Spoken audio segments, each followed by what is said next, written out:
2 years ago, there wasn't a prospect in the world more hyped than Connor Bedard. All-time Team Canada records, 19 awards won in a single season, and the highest points per game from a 17-year-old Western Canadian hockey player in the history of the league. The future of hockey went to one of the largest franchises in the sport, and his patented toe drag release wrist shot was one of the most deadly shots from a 17-year-old ever. Well, we're entering year number 3 of the Connor Bedard era, and what's wrong? When you're drafting a 5'10" center first overall, you have to be pretty damn confident in his ability to carry a franchise. Lost in the hype of how good Bedard's been, he's actually the smallest first overall pick in the history of the sport. Well, he's tied for it, at least. In junior hockey, however, this was never really an issue for Bedard, so it was never really given much credit as a potential problem in the future of his game. Well, year number 1 came and Bedard played pretty damn great. He won Rookie of the Year, he led the Blackhawks in points, and was on pace for the most points from an 18-year-old since Sidney Crosby in 2006. The shot was electric, his face was all over ESPN, and the only real issue with his game was, 1, he didn't have any help from his teammates.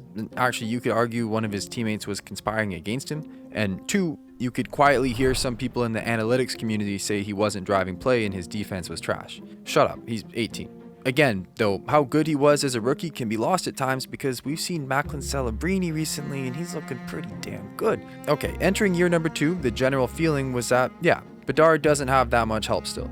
Maybe a little bit, but not enough to help him get over the hill. He'll improve, his point totals will go up, and hopefully that defensive game isn't going to get overblown as he works on it throughout the season. Okay, well, no. Year number 2 was brutal for Bedard. He had lower point totals, he was rated as the worst defensive forward in hockey via a couple advanced metrics, and he didn't get selected for Team Canada at the Four Nations, a spot he was basically a shoo-in for a year prior. Worst of all, Celebrini, a rookie from his own city, was taken first overall in the very next draft and had a better season than Bedard did in his second year, full stop. And what's crazy is, all of that takes us to today. There's no hero's comeback story yet. The Connor Bedard stock has never been lower, but you know what Warren Buffett will tell you about a 19-year-old first overall pick stock that's never been lower? Well, that's the time you normally invest. So, are you investing? Okay, before talking about why you wouldn't invest, let's talk about what I love about Bedard, and that's his shot. It's top 5 in the world, and we've known how good it was since he was 15 or 16. It's how he terrorized future accountants in the WHL, and it's never going to leave his arsenal. Once he has time and space, he can beat a goalie like Jake Ottinger from 25 feet out. The reason this shot is so good is because, it's extremely powerful, it's extremely accurate. Everyone can tell he's a sniper, but his ability to disguise the release is what actually opens up so many opportunities for him. He's coming down the right wing a minute after puck drop in on Tyler Kleven. Now, listen, I don't think Tyler Kleven is winning a Norris next season, and I don't think he's the best defensive defenseman on Ottawa, but he's one of the most sturdy, pure shutdown guys in the Atlantic Division. I think Ottawa's front office would agree right now that the reason he's getting ice time is to prevent chances on the rush. It's really what he's best at with his long reach. Now, back to the play, okay? The 6'5", 220-pound defenseman has a perfect gap on Bedard as he keeps it far away from the center of the ice. As Kleven goes in for a poke check, what do you think will happen here? A. Bedard takes it wide and goes for a wraparound attempt. B. Bedard finds Donato streaking through the middle for a nice little shot. C. Bedard gives up possession as he's forced against the wall. D. Bedard rips it top cheese. Well, if you answer D, you're a crazy guy. But you're right. This posture somehow was a perfect position for Baddards Shot. What? Bedard is always looking for the triangle between the defender's stick, his body, and the ice. Having the ability to toe drag into that triangle and shooting is 1, a natural screen for the goalie, and 2, a new angle that the goalie has to adjust to. The reason other players don't just do this is because the wrist strength and talent to get an accurate and hard shot from this angle is stupid. You need to practice this skill for your whole life to pull it off as well as Bedard does. This means that even in the worst scenarios for Bedard's career, he's still a guy you can rely on for 40 goals in a year. And yet, that kind of contradicts his 23 goals in 82 games this season. What's up with that? Well, we'll talk about that a bit later. What's interesting though is, despite being a little bit slower, Bedard is one of the best in the game at working on the rush.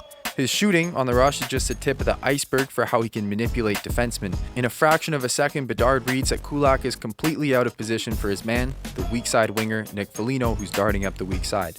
A little scissor play with Teravainen to gain center, and it's immediately obvious how out of position Kulak is, trying to play the pass while giving up a 12-foot gap to Bedard walking into the high slot. All Kulak can do is try to block the shot while also trying to block the pass, but ultimately he's just a screen for his goalie. Thank you, Connor Bedard. So there's two legs to Bedard's rush offense game. It's one, his ability to manipulate defenders on the fly and make Kulak look like a fool, generating a chance from just about any rush opportunity.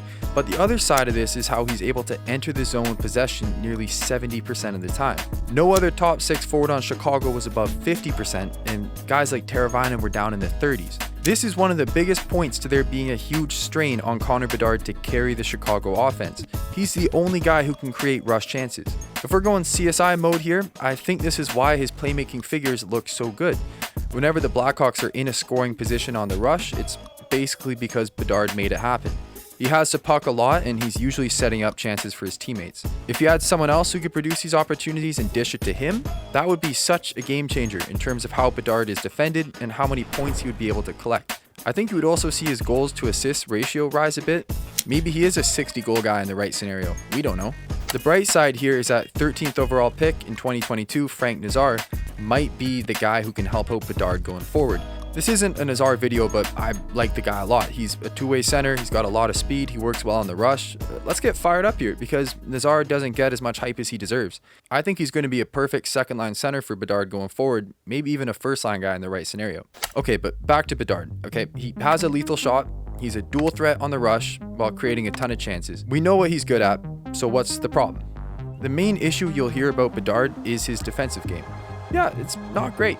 He's definitely someone who thinks offense first. Even after the turnover, Bedard was hoping Donato could somehow get a steal off the chip.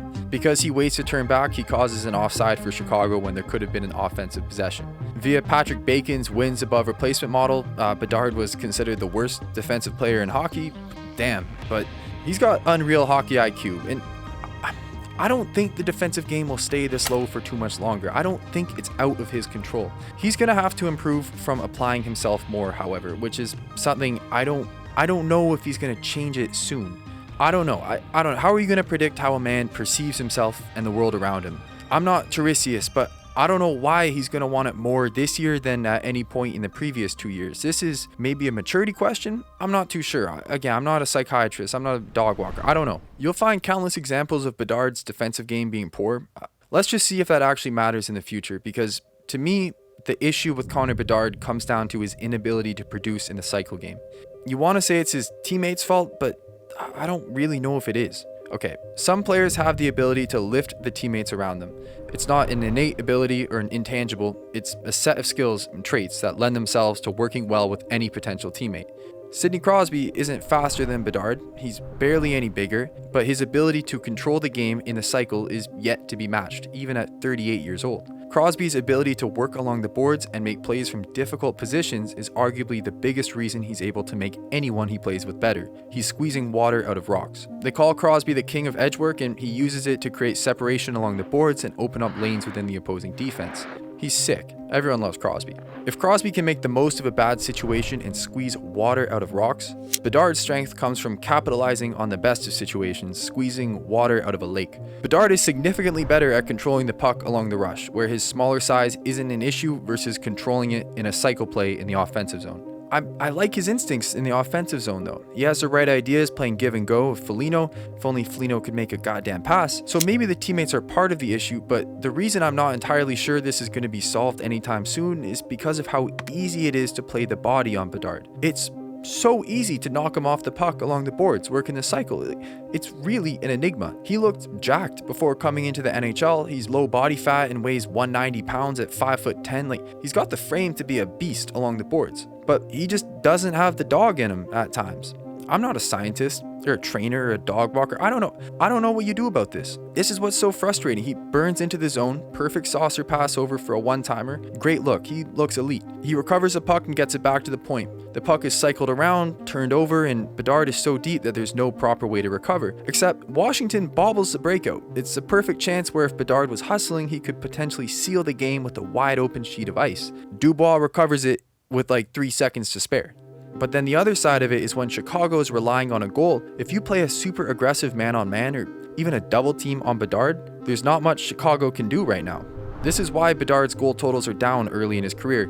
We've never seen a build like this where there's no good playmaker and a generational scoring talent, especially when that talent is also the best playmaker on the team. At 19 years old, he's defaulting to making smart passes and finding open lanes on the power play.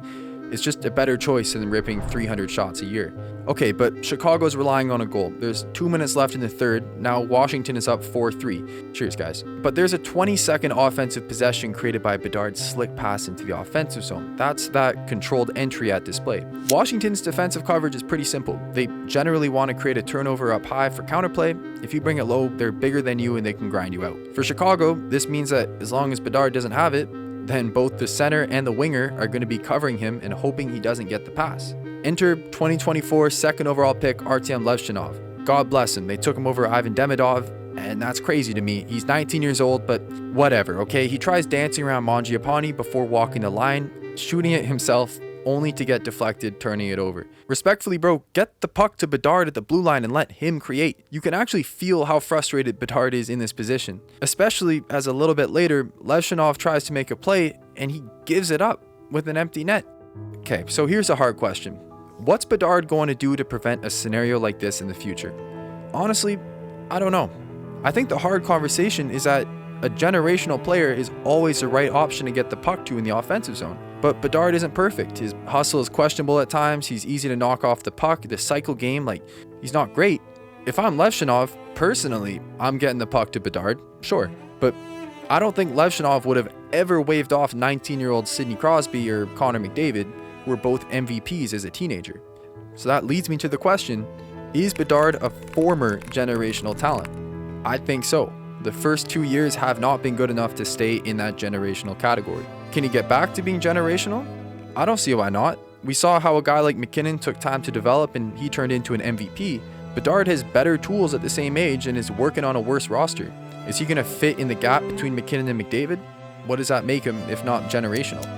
I love Connor Bedard, but if we're 30 games into the season and he's not better along the boards, better defensively, or putting in a better effort, I don't know what to tell you. There just is no scenario where he's going down as a top 5 player in NHL history, something that you potentially could have said about him 2 years ago.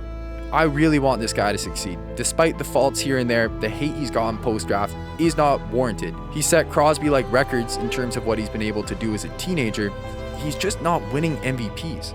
That's the hardest bar for anyone to reach. At 20 years old, we might be looking at hockey's most recent former generational talent. In a special breed of players, you're expected to do something special whenever you step onto the ice. What do you expect of yourself? Yeah, I mean, a lot more. It's been, tough start to the year and not something I expected. I mean, I felt like I had a great summer and put a lot of work in, and you come in and it's been hard. If you enjoyed this video, please subscribe. If you know Connor Bedard personally, I would appreciate if you asked him to subscribe to my channel as well. Thank you.